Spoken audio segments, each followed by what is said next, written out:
真係諗唔到啊！喺珠海市區依家100萬可以買到我哋5層嘅大別墅，呢度咧總共有6、700平嘅地上3層，地下2層，接近200平嘅一個庭院，全部都係贈送噶。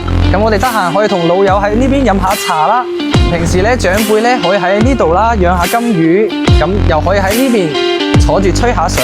睇下我哋優質型一個廚房嘅設計啦，我哋做好晒呢啲櫥櫃嘅，然後我哋有一個隱藏式一個冰箱，呢個空間利用得非常之好啊！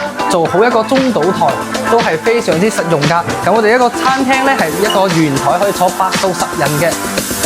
1樓咧做咗一個橫廳嘅設計啊，呢個戶型咧非常之實用噶。我哋呢度擺個電視機，平時咧同朋友喺呢度睇下電視，咁連接埋咧就係一個套房嚟噶。呢個可以作為一個客房或者長輩房。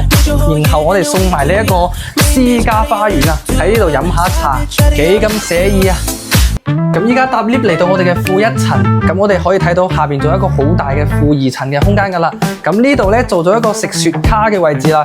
咁我哋做咗一個咁大嘅酒櫃同埋一個酒箱。咁我哋從入邊攞一支82年嘅拉菲出嚟品嘗一下，同朋友喺度談天說地，都係一種人生嘅享受啊！呢個開發商真係用心良苦啊！我哋地下室咧足足有200幾平。咁我哋呢個位置做咗一個咁大一個會客廳咧，平時用嚟接待啲朋友啊，傾下過億嘅生意都係綽綽有餘噶。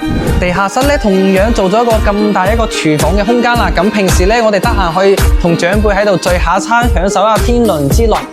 咁中意收藏嘅朋友咧，我哋會做一個展示櫃喺呢度，係收藏我哋古董噶啦。咁行到出嚟，我哋地下室出邊咧係做咗一個私家車位，係2個車位一個位置。呢個空間真係非常之大噶。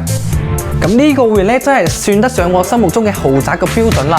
咁呢個主人房非常之闊落嘅，咁出邊連住我哋10米長一個大露台。咁再入到嚟，我哋睇下我哋嘅衣帽間，呢個就係我哋父母中意一個新中式一個設計啦。咁入到嚟呢個洗手間非常之大啊，做好一個大浴缸俾你嘅。咁呢個屋苑嘅區位咧係非常之方便㗎，我哋3分鐘到我哋珠海華發商都15分鐘返到我哋澳門，咁45分鐘左右返到我哋香港㗎啦。咁樣一間地段又靚，配套又齊全，600幾平嘅別墅，依家100萬可以做低佢啦。問你心唔心動？歡迎聯繫我睇樓啦！